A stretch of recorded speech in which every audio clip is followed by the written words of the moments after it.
Have you ever wondered if getting everything you ever wanted would truly make you happy? Let us explore that question with a story that's as old as the sea itself, the tale of the fisherman and his wife. Imagine a life of simple, quiet contentment.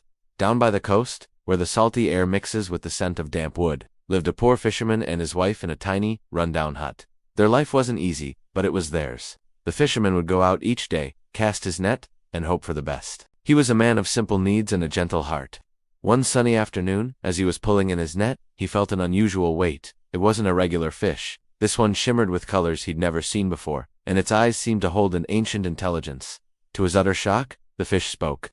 "Please, kind fisherman," it pleaded, "let me go. I am not a real fish, but an enchanted prince. What good would it do you to have me? I wouldn't taste very good." The fisherman, stunned but kind, didn't hesitate. He'd never heard a fish talk before, and the thought of eating a magical being was unsettling. Without a second thought, he gently unhooked the prince and released him back into the sparkling waves. He didn't ask for a reward or a thank you. He simply returned to his humble hut feeling he had done the right thing. When he got home, he told his wife Ilspill about the incredible encounter. "A talking fish, an enchanted prince, and you just let him go," she exclaimed, her eyes widening not with wonder, but with something else. "You didn't ask for anything.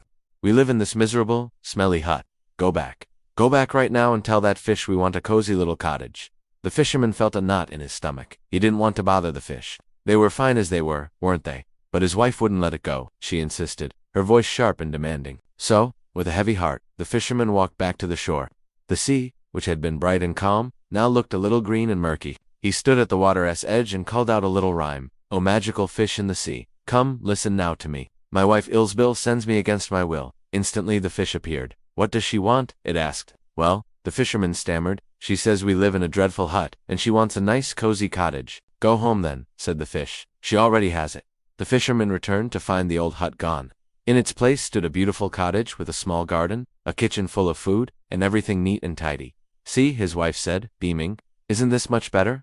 For a week or two, they were happy. The fisherman thought that surely this was enough, but it wasn't. One morning, Ilsbill woke up and looked out the window. "Husband," she said, "this cottage is too small. I can't stand being cooped up in here. The prince can do better.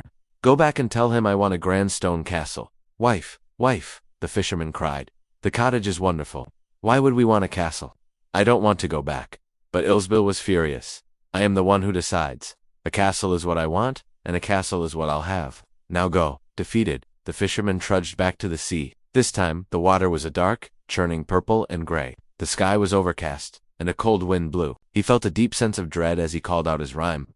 The fish emerged from the stormy waves. "Now what does she want?" it asked, its voice less friendly. "Ah," said the fisherman, his own voice trembling. "She wants to live in a great stone castle." "Go home," the fish said flatly. "She is standing at the gate," and there she was, standing before a massive castle with towers, servants, and rooms filled with gold and velvet. His wife greeted him, dressed in fine silks. "Isn't this magnificent?" she declared. They lived like lords, with feasts every night. The fisherman felt overwhelmed, but his wife was in her element, ordering servants and admiring her new wealth. But you know how this goes, don't you? Soon, even a castle wasn't enough.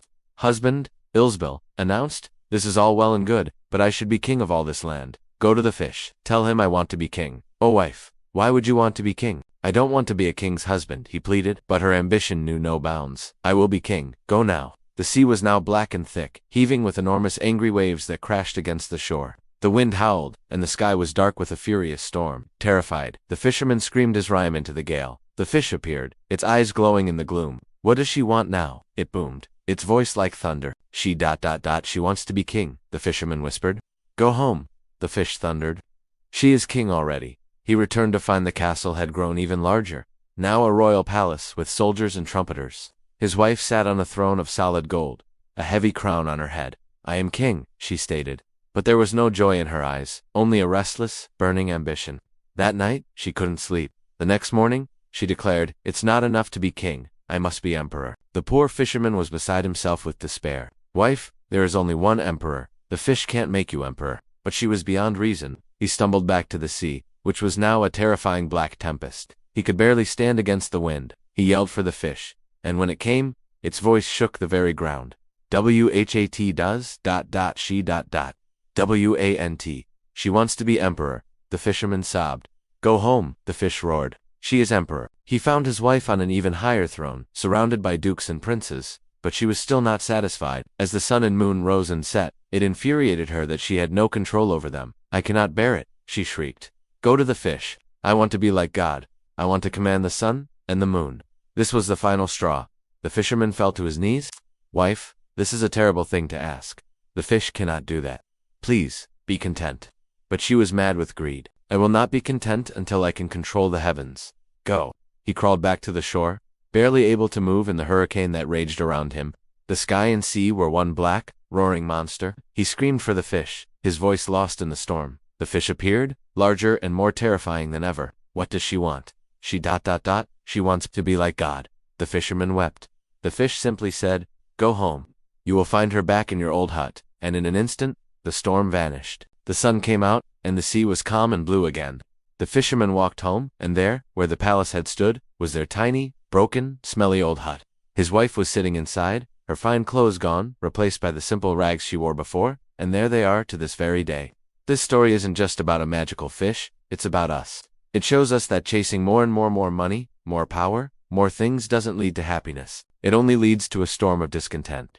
True happiness, true richness, is found in appreciating what we already have. It's in the quiet moments, the kindness we show, and the contentment of a simple life. What do you think? Is there a modern-day version of this story you've seen or experienced? Let me know in the comments below. I'd love to hear your thoughts. Thanks for watching, and if you enjoyed this tale, please give it a like and subscribe for more stories that make you think. See you next time.